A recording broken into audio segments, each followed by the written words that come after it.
A paz do Senhor Jesus, meus amados irmãos, é um prazer poder estar aqui juntamente com você. Infelizmente, neste período estamos um pouco distantes, mas em um só Espírito, em comunhão, em torno do nome bendito do nosso Senhor Jesus Cristo. E agora nós vamos dar início a mais este culto de ensino. E eu peço que você abra o seu coração, abra a sua mente, libere espaço aí em seu tempo, em sua consciência, para que nós possamos desfrutar de tudo aquilo que Deus tem para nos oferecer. Toda a sua palavra, toda a sua presença, possa invadir o nosso ser e nos transformar de glória em glória, de acordo com a sua perene vontade. Para isso, peço que você agora feche os seus olhos e junto comigo façamos esta oração. Pai, nós te agradecemos por este dia, por esta oportunidade, que em seu coração está preparado desde a eternidade. Te peço que o seu Espírito nos conduza em meio aos louvores e também em meio à reflexão da sua santa palavra, para que assim nós possamos nos apresentar de maneira digna diante do chamado que recebemos de ti. Peço que o Senhor abençoe a todos esses que estão cultuando juntamente comigo, desde os seus lares e os seus afazeres diversos. Que o Senhor possa abençoá-los, contemplá-los com a sua beleza e a sua presença. Em nome do Senhor Jesus nós oramos. Amém. Louvemos ao Senhor.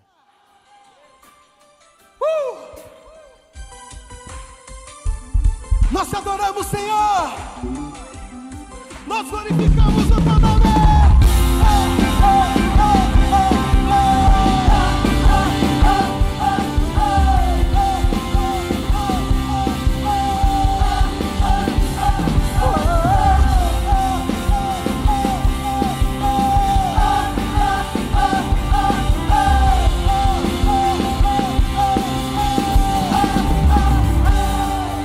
Maior que o mais alto monte, mais forte que o poder na morte, constante nas batalhas, aflições, permanece o amor, permanece o amor. Celebra Ele, seu amor nunca falha, jamais acaba e não me abandonará. Seu amor nunca falha, jamais acaba e não me abandonará. É o amor do Senhor que nos alcançou.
Você pode se alegrar na presença do Senhor. Ele nos salvou, Ele se entregou por nós, Ele nos amou. Aleluia.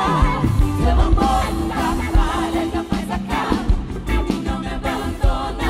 Obrigado, Deus. Obrigado pelo teu sangue que foi derramado na cruz do Calvário. Obrigado por nos resgatar. Obrigado, Senhor, por nos justificar. Obrigado, Jesus Cristo. Nós te amamos, Senhor. Seu amor nunca falha, jamais acaba, não me abandonará. Seu amor,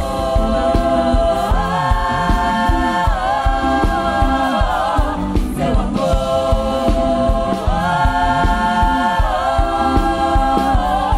seu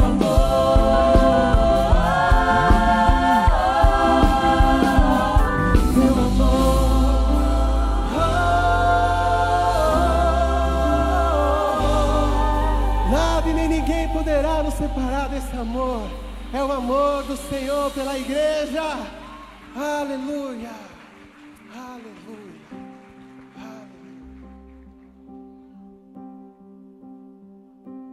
Com uma melodia, Ele me encontrou, me cercou com uma canção que me libertou dos meus inimigos e dos meus medos, me salvou. Obrigada, Jesus. Eu não sou mais escravo do medo, eu sou filho. Diga. Eu não sou mais escravo do medo. Diga.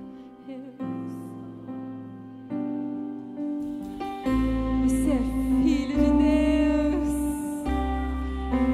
Você é filha de Deus.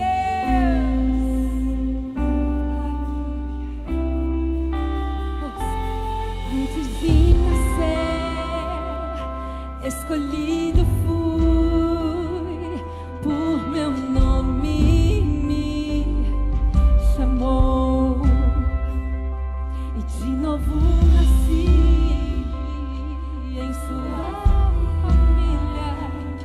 O seu sangue me comprou, e eu não sou mais escravo do medo.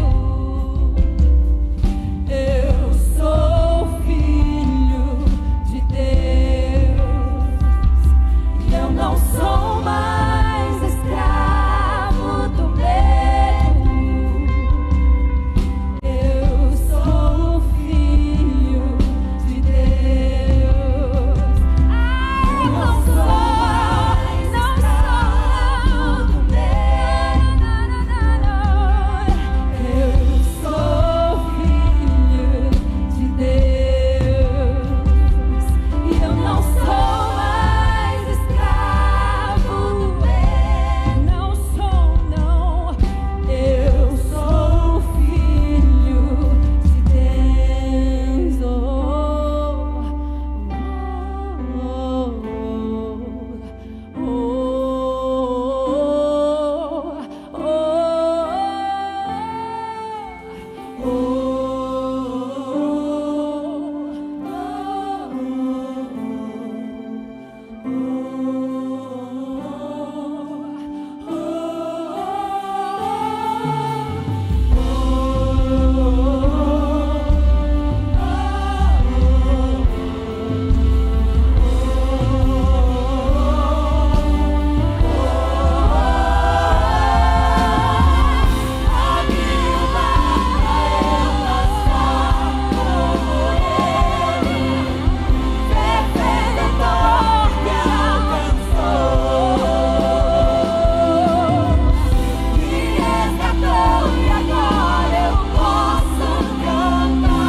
verdade poderosa entrando no seu coração nessa manhã.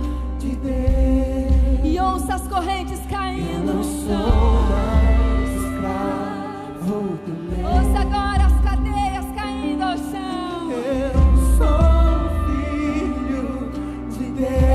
você não é mais escravo. Eu não sou mais escravo do medo. Eu sou filho de Deus. Eu sou filho. Não sou mais escravo do medo. Eu sou filho de Deus.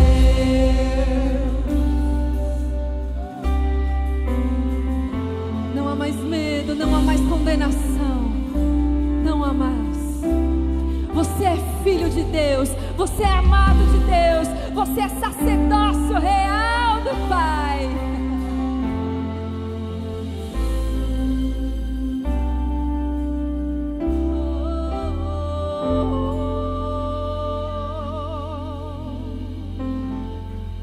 Obrigada, Jesus.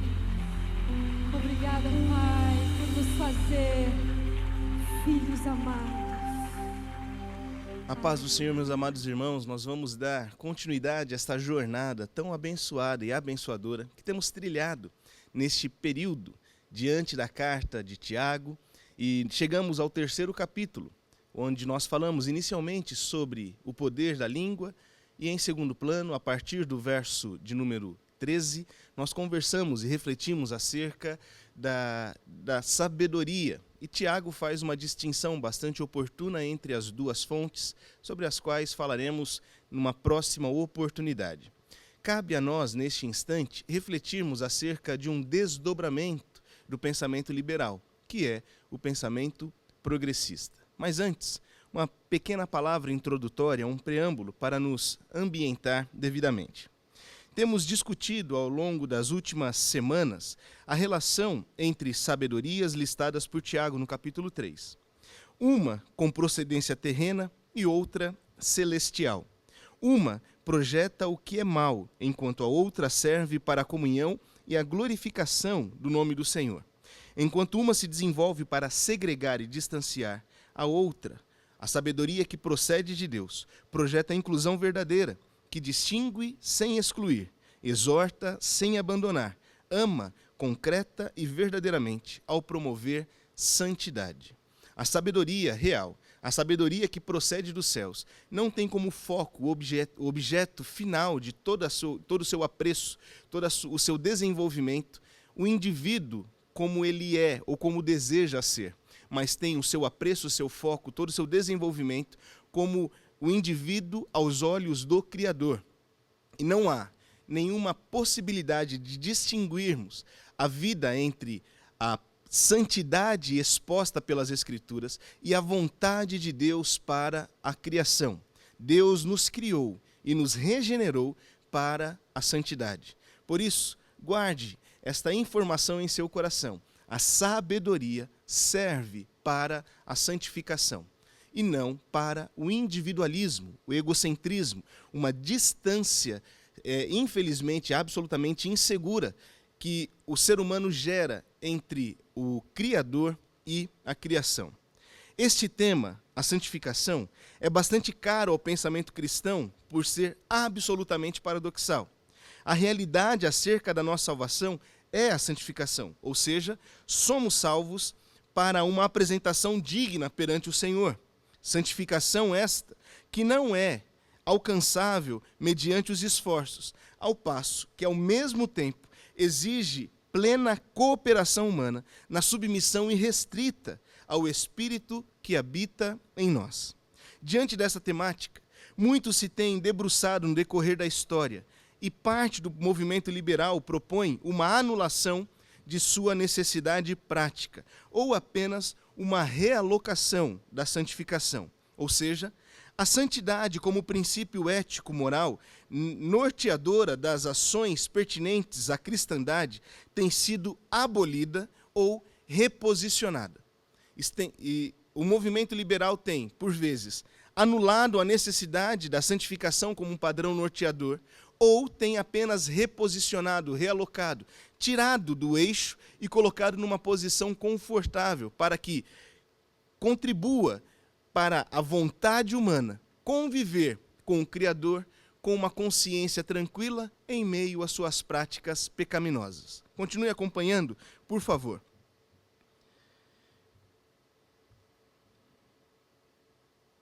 Ou seja, a santidade, como princípio ético e moral, norteadora das ações pertinentes à cristandade, tem sido realocada, e no caso da abolição, é mais simples de se entender, pois compreende-se que o pecado é uma mera invenção da igreja, que visa dominar os corpos e as mentes e assim exercer o domínio sobre tudo e sobre todos. Pelo menos é esta a afirmação que faz José Saramago.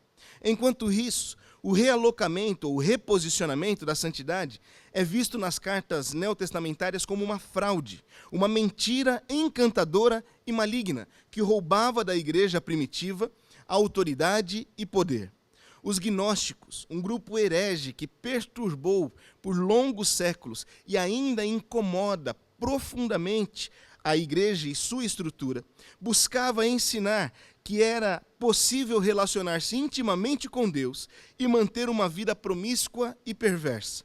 Assim, criam por herdar a cosmovisão helênica, pensamento grego, onde o corpo, a matéria, é mau e a alma, a parte imaterial, é essencialmente boa.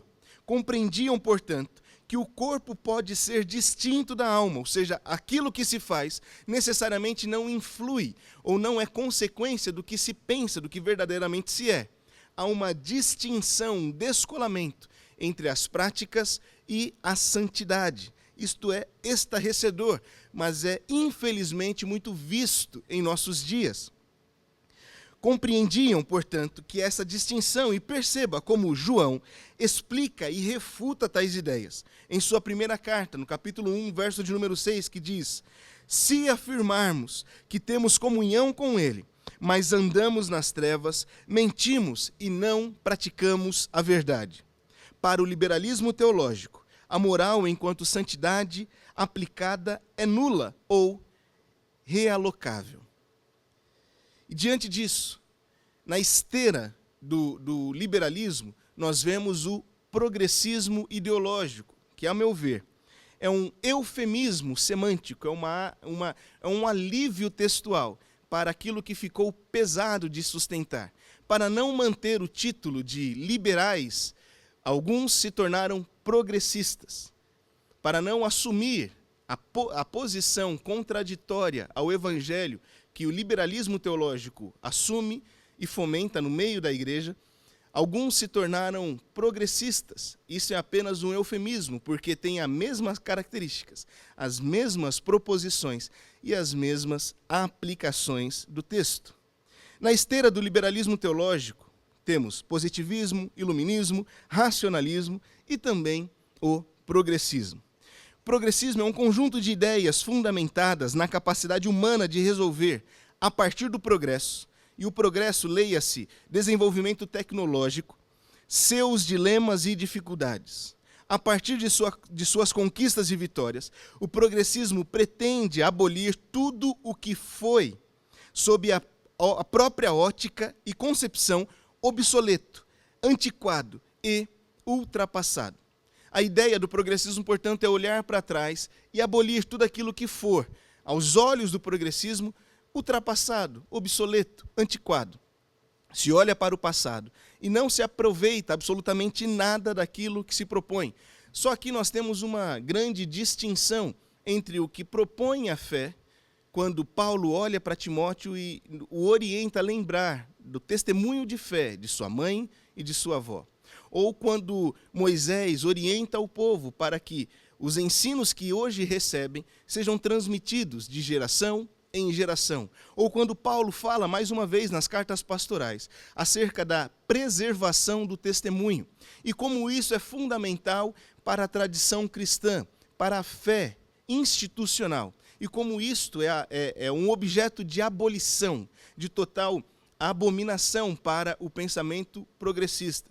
E só por isso deveríamos imediatamente refutar, rejeitar, mas ainda existe um pouco mais. Anula-se, e não somente isso, também demoniza-se toda a admiração e veneração pela tradição e pelos seus valores. Vislumbram o passado como algo a ser simplesmente deixado para trás. Olham para o futuro e pretendem escrevê-lo sem nenhuma influência do que se viveu até então. É uma alucinação em termos concretos. Você constituir o futuro sem contemplar o passado é inaplicável. É uma alucinação tomada e gerada no coração de homens absolutamente descolados da realidade e proposto para uma sociedade adoecida. É uma ruptura violenta, vigorosa, inescrupulosa e ofensiva às estruturas humanas. Uma vez que, no campo filosófico, seu contraponto, o conservadorismo, afirma: o conservadorismo é a filosofia do vínculo afetivo. Estamos sentimentalmente ligados às coisas que amamos e desejamos proteger contra a decadência. Observe quão valor você concede aos vínculos familiares estabelecidos, às tradições, às instituições que nós fomos inseridos pela nossa história. Enquanto no campo religioso observamos a grande relevância e a importância concedida à tradição, bem como ao passado, ao que foi constituído e deve ser considerado para a solidificação do presente e a construção do futuro. O passado tem este valor para a tradição evangélica. Ele solidifica o presente e possibilita a construção do futuro. Não é apenas uma história contada, é um testemunho escrito, é uma história gravada em carne, projetada para que a nação seja abençoada. É tão interessante observar que um dos mandamentos, o primeiro, de acordo com Paulo, que recebe juntamente consigo uma promessa, é o de honrar, conceder valor ao pai e à mãe, sob pena de ser extinto da face da terra. E nós vemos isso no contexto individual e também geral, no contexto do núcleo do indivíduo e também sob toda uma nação. É possível observar que nações que não possuem vínculos tradicionais em sua composição institucional, ou seja, aboliram a família, são nações paupérrimas e têm total condição de se tornarem subservientes às nações fortes, que têm instituições familiares fortes. A família, como disse o poeta e estadista Victor Hugo, é a substância primária da sociedade. Ele afirma que tudo aquilo, toda ideia, toda ideologia que pretende anular a família é má e, portanto, inaplicável. Pois se você diluir, decompor toda uma sociedade, a célula inicial não é um indivíduo, mas uma família. As instituições, portanto, as estruturas institucionais, portanto, visam a proteção do indivíduo, projetam seu desenvolvimento e anseiam por sua prosperidade. Basta observar a estrutura familiar. Os pais protegem filhos, investem nos filhos e projetam que eles sejam melhores, maiores, mais bem-sucedidos. Numa família saudável, esta é a composição natural. A instituição familiar protege o indivíduo e não cerceia, não o obriga em fazer coisas e tomar escolhas distintas, não o oprime, antes o eleva, ao dar a ele um solo constantemente sustentável e favorável para o seu crescimento. O grande pesar da visão progressista é olhar para as instituições e desejar aboli-las por um único golpe, de maneira violenta, uma ruptura absolutamente abrupta. Quando nós olhamos para a necessidade humana do desenvolvimento mediante a percepção do passado, constatação do presente e projeção do futuro, o progressismo afirma que todo este processo é desnecessário e deve ser rompido violentamente. E isto tudo está sendo inserido no seio da Igreja evangélica. A temível e terrível proposta objetivando a destruição dos valores passados em prol das incertezas presentes e futuras, é absolutamente catastrófica, inaplicável no mundo real, visto que as tradições surgem a partir da testagem concreta e aplicação certa de práticas ao longo do tempo. Por que fazemos o que fazemos? Porque ao longo do tempo temos observado que a estrutura familiar solidifica uma nação. E uma nação sem bases familiares está à mercê de ideologias das mais perversas. Em suma, para aderir ao progressismo se faz necessário abolir tudo o que se conhece e aderir apenas ao que se deseja, sem nenhuma garantia, sem nenhum resguardo, sem nenhuma base, pois se abriu mão do que se foi em busca daquilo do que se nunca obterá. Por isso, a pergunta de Paulo aos Gálatas, uma vez mais, é bastante interessante a nós. Ó Gálatas, insensatos Gálatas, o que foi que vos enfeitiçou? A pergunta de Paulo ecoa até os nossos dias e nos convoca a uma necessária reflexão. Quem foi que nos convidou a viver um outro evangelho, distinto em essência e forma, do que nos fora ensinado acerca de Cristo Jesus? Toda e qualquer similaridade entre o evangelho de Cristo e esta fraude proposta pelo progressismo, pelo liberalismo, é equivalente a um relógio parado, que até mesmo parado, acerta a hora pelo menos 2 vezes ao dia. Não reside nessas ideologias razoabilidade condizente com o verdadeiro evangelho, e suas aspirações não passam de proposições humanas. Tudo o que querem é a partir do coração do homem. Para tais ideólogos, o grande agente da transformação passa a ser o indivíduo e não o espírito. Logo, o coletivo é o Estado e não mais a igreja. É um agente vazio, buscando encher aqueles que pressupõem conhecer suas necessidades, como cegos guiando outros cegos. O abismo é o resultado lógico. Nações desenvolvidas têm conhecido ao longo da história a falência de seus projetos sociais. Tivemos a oportunidade de conhecer alguns países riquíssimos na Europa. E nas praças públicas, os banheiros públicos, em ótimo estado, em excelentíssimo estado, eles estavam aptos a receber aqueles que queriam se drogar. Então você tinha um dispenser dentro do banheiro público, com agulhas esterilizadas, onde você poderia injetar a substância desejada e descartar ali mesmo. Toda a infraestrutura social se depara com um abismo dentro da alma humana. E é isto que o progressismo, o liberalismo não consegue conceber. O ser humano não é só social. O ser humano é também, essencialmente, espiritual. Foi para o relacionamento com o eterno que fomos criados. Tirando isso, abre-se uma lacuna, abre-se um espaço que é impossível de receber preenchimento por toda a infraestrutura humana. Diante disso, a W. Tozer faz a seguinte afirmação, e vamos relembrá-la aqui. Quando ovelhas confusas começam a cair no despenhadeiro, a ovelha que quiser salvar-se individualmente precisa separar-se do rebanho. A unidade perfeita, em tal momento, só pode significar destruição total para todos. A ovelha sábia, para salvar sua própria pele, se afasta. O poder se encontra na união das coisas homogêneas e na divisão das coisas heterogêneas. Portanto, aquilo que nos une como um único corpo é o nome bendito do Senhor Jesus Cristo e o que ele significa para nós. Se houver ideias distintas acerca do Senhor Jesus, se as proposições forem heterogêneas, há uma necessária distinção, um necessário afastamento, um necessário descolamento da igreja para com tais grupos.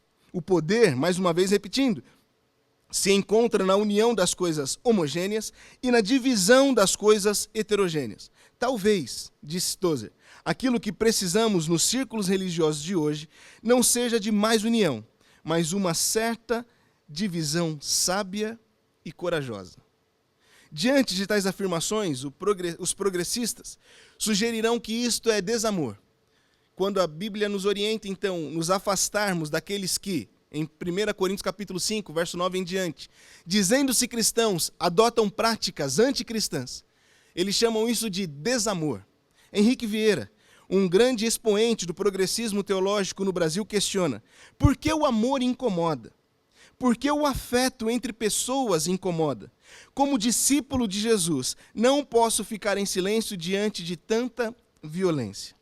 No entanto, não se faz verdadeira exortação, esta é a resposta para o comentário de Henrique Vieira, sem amar, e nem se executa a verdadeira disciplina sob o pretexto de que nunca se errou ou nunca se errará. A exortação é a prova mais contundente do amor em nosso dia a dia. O pai que ama verdadeiramente corrige. Aquele que permite que o filho equivoque-se, erre e assim vá ladeira abaixo, não tem um pingo de amor. Enquanto a disciplina é uma prova de obediência real ao Senhor. Aos progressistas questionamos devidamente: que amor é este que tanto se prega, que lança confortavelmente o pecador no inferno? O movimento de destruição da igreja em seus princípios e valores não é uma marca do tempo presente. Paulo já advertia isso desde Atos 20. Na ocasião que está se despedindo dos obreiros da cidade de Éfeso, ele afirma que virão lobos vorazes de fora para dentro.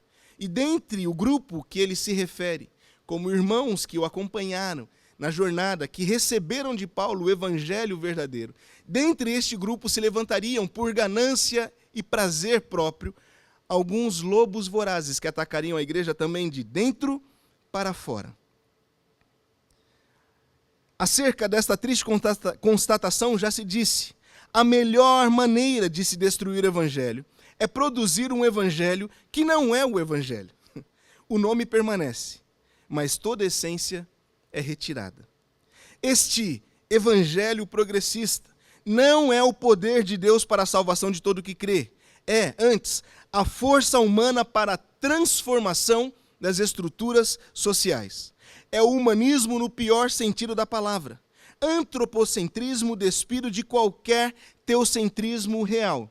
Seu reino de Deus é apenas uma proposta de ordem natural, com um nome piedoso.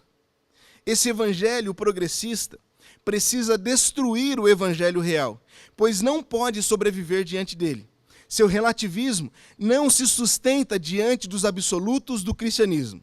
Seu ecumenismo não se sustenta diante do exclusivismo cristão, que é o exclusivismo inerente a toda a verdade.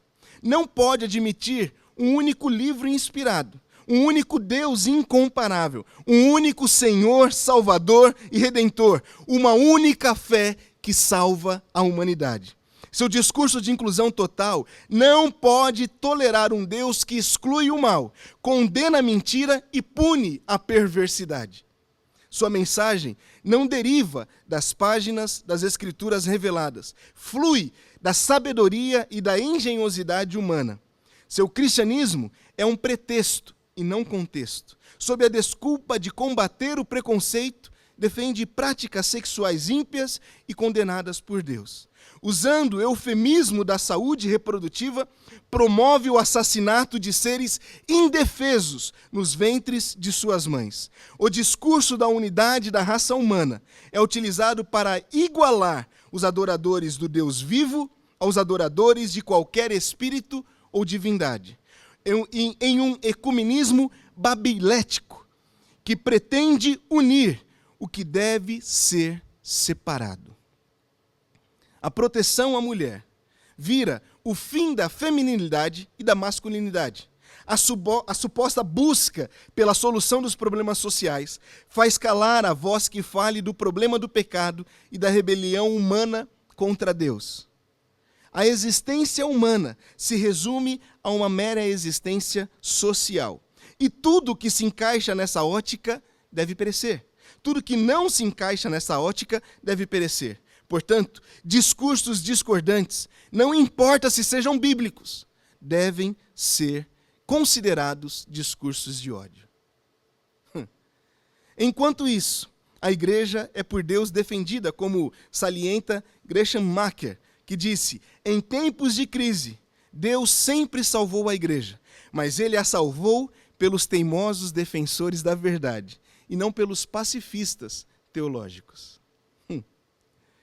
Por fim, cabe a percepção desta influência dentro do seio da igreja. E com todo temor e tremor, como é de praxe, ao citarmos nomes, como foi aqui citado, e agora o faremos, não temos nenhuma proposição individual, pessoal. O que há é uma apresentação de uma análise profunda e sincera acerca das práticas e discursos apresentados. Em uma série de entrevistas concedidas à BBC Brasil, Ed Renekiewicz reconhece haver uma cisão no seio da igreja contemporânea, marcada pelo apreço ao conservadorismo em contraposição ao progressismo. Colocando-se do lado do progressismo, Kiewicz adota um tom bastante generalista quanto à ala conservadora. Tomado por uma perspectiva meramente política e parcial, arroga para si e suas ideias veracidade e domínio sobre a pessoa divina, o que, ironicamente, ele critica ao comentar as posturas e os discursos dos pastores chamados por ele de conservadores. Ele ainda afirma: há um verdadeiro embate travado hoje no seio do movimento evangélico no país. De um lado, as vozes da misericórdia e da compaixão. De outro, as vozes do dogma e da norma. Para ilustrar tal conceito, ele apresenta Jesus sentado diante de uma mulher adúltera e homens querendo apedrejá-la, chamando a si mesmo o movimento progressista de vozes de misericórdia e compaixão, enquanto chama todos aqueles que discordam dos ideais progressistas de arrogantes, de vozes de dogma e de normas. Acerca de Deus, Kiewicz afirma: existe uma grande mudança de paradigma a partir da chegada de Jesus. E continua: no Velho Testamento, Deus é percebido como um poder a ser temido. Ele lhe deu a vida e exige que você preste contas e viva responsavelmente sob a pena de sofrer juízo. Então Deus pode tirar a sua vida, exterminar o seu povo e fazer o que ele bem entender sem dar explicações, porque ele é Deus. Então tenha temor de Deus e viva no temor do Senhor. Ironicamente, utiliza algumas expressões muito comuns para o seio cristão. E repare, por favor, bem, nas palavras a seguir. Olha como há uma distinção, uma descontinuidade, o que é uma proposição liberal. Os liberais afirmam que existem diversas teologias dentro da perspectiva bíblica. Existe, portanto, uma descontinuidade do texto. Existem diversos novos testamentos reunidos pela teologia da igreja primitiva. Repare bem, já a fé cristã, distinta da percepção do Antigo Testamento, diz que Deus é amor. Deus não é um poder a ser temido, é um pai amoroso, com quem a gente se relaciona numa outra perspectiva. A pergunta que fica é: como se explica o relacionamento entre Deus e Adão, citada, descrita no Antigo Testamento, onde tudo que se viu no momento inicial da existência foi a face de um Deus amoroso, e em cada novo dia, um passeio para lhe revelar a sua bondade e o seu amor? Como se explica a absolvição de Davi, um homem mau e perverso, que mentiu, adulterou e assassinou para a satisfação do seu prazer? E diante de um Deus a ser absolutamente, somente temido, Davi não se posicionaria e diria: Senhor, se tu me limpares, eu me tornarei alvo como a neve. O Salmo 51, portanto, não se enquadra nesta caixa tão simplista que o pensamento progressista propõe para essas divisões da igreja. O Deus expresso no Antigo Testamento, em seu tempo e espaço, mediado pelas limitações humanas, não é um Deus que não ama. Ele ama a ponto de exigir o sacrifício de um filho e impedir que o pai o cometa, para que lhe revele aquilo que no Novo Testamento o Deus encarnado, Jesus Cristo nosso Senhor, faria por nós. É esta a prova de amor, de um Deus que não era ou tornar-se algo distinto. Ele é o que sempre foi e o que sempre será, de eternidade a eternidade. Como disse o profeta Isaías, eu sou Deus. Continua, mediante o teólogo François Varillon afirma, Deus não é um poder que ama, mas um amor todo-poderoso. E conclui, mais uma afirmação liberal. Deus não pode tudo. Ele só pode o que o amor pode. E o máximo que o amor pode é sacrificar-se pelo objeto do seu amor. Por isso, Jesus é um Deus que morre por amor, porque Deus é amor. Tão poético quanto patético, risível em sua estrutura e proposição, inócuo e insalubre, torna turva a mente e o coração, lança dúvidas e mais dúvidas, sem se preocupar em responder a nenhuma questão. Resta tão somente propor um questionamento sincero. Que sabedoria é esta, que nada propõe e a tudo, menos a si, critica? Que conhecimento é este, que em tudo o que está fora enxerga maldade e perversidade, mas se mostra cada dia incapaz de reconhecer seus erros e pedir perdão? Que seja a sabedoria do Deus eterno em favor de sua igreja neste e em qualquer tempo, através da palavra eterna, que a todo sonda e por ninguém poderá ser, em sua escrita ou interpretação, atualizada. Que Deus continue nos abençoando, nos guardando a mente e o coração de toda maldade que procede de Satanás. Um beijo no seu coração. Que Deus te abençoe.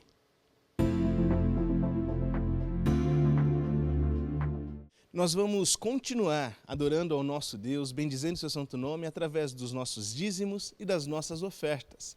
E eu gostaria de dividir esta breve reflexão em 2 pontos. Como e por quê? Primeiramente, por que adorarmos ao nosso Deus com os nossos dízimos e com as nossas ofertas? É um princípio estabelecido pela Sagrada Escritura, uma orientação deixada por Deus para a boa cooperação entre todos. E se somos parte de um corpo, nos apropriamos dos direitos e deveres destes, pois nós fomos chamados por Deus para sermos filhos de um só Pai. E agora, aquele que é o nosso Pai, nos orienta a administrarmos sabiamente as nossas finanças e cooperarmos mutuamente, para que não falte, não tenha escassez, para que não haja nenhum tipo de problema em nossa administração. O porquê está respondido exatamente assim. Nós somos um corpo em Cristo e juntos cooperamos uns com os outros. E como nós vamos fazer isso? Temos à nossa disposição diversas ferramentas que nos auxiliam, que nos servem neste instante para a comodidade e o bom serviço. Você tem o Pix, as contas bancárias e também o nosso aplicativo. Basta você procurar em nossas redes sociais e no aplicativo que está aí em seu smartphone, para que assim você possa contribuir e nós juntos continuarmos pregando o bom evangelho de Cristo Jesus, o nosso Senhor. Que Deus te abençoe, te prospere, te guarde, em nome do Senhor Jesus. Amém. A paz do Senhor, meus irmãos, boa noite. Que bênção estarmos aqui nesta noite, aprendendo um pouco mais da palavra do Senhor. Nosso pastor Mateus trouxe esse tema aos nossos corações, vindo da parte de Deus, o progressismo. Irmãos, que bênção, que o Senhor Jesus continue abençoando a vida do nosso pastor Mateus. Louvado seja o nome do Senhor. Glória a Deus. Antes de encerrarmos esse culto, nós queremos fazer menção dos nossos cultos dessa semana, onde nós teremos o próximo culto na sexta-feira. Sexta-feira será online. E no próximo domingo, meus queridos, nós teremos o nosso culto de Santa Ceia. 3 Santas Ceias, às 8 horas da manhã, às 10h30 e às 17 horas. Não falte, não percam. É necessário fazer as inscrições. Vamos embora, vamos para os nossos lares. Foi um prazer ter vocês aqui nessa noite. online, que o Senhor Jesus possa ser glorificado através da vida de vocês. Oremos. Senhor, nosso Deus e nosso Pai, nós queremos te agradecer, Senhor, por esta rica oportunidade de louvar ao teu nome, de orar a ti, buscar a tua presença e de receber os teus ensinamentos. Mas nós queremos, Senhor, te pedir a respeito dos nossos irmãos que estão nos seus lares, nesse momento, ó Deus, tão difícil. Toma cada um nas tuas mãos, os protege, os livra, os guarda. Aqueles que estão enfermos, ó Deus, o Senhor possa estar curando. Ó Deus, dá uma semana abençoada, ó Pai, para cada um dos teus filhos e das tuas filhas, uma noite de sono reparador. E assim nós te agradecemos, ó Deus, em nome do Senhor Jesus. Que o grande amor de Deus, que a graça do nosso Senhor e Salvador Jesus Cristo, as consolações do Espírito Santo estejam com todos vós. Aleluia. Vamos dizer todos juntos, a paz do Senhor. Saúde aos irmãos e vamos declarar bem forte, Maranata, ora vem Senhor Jesus.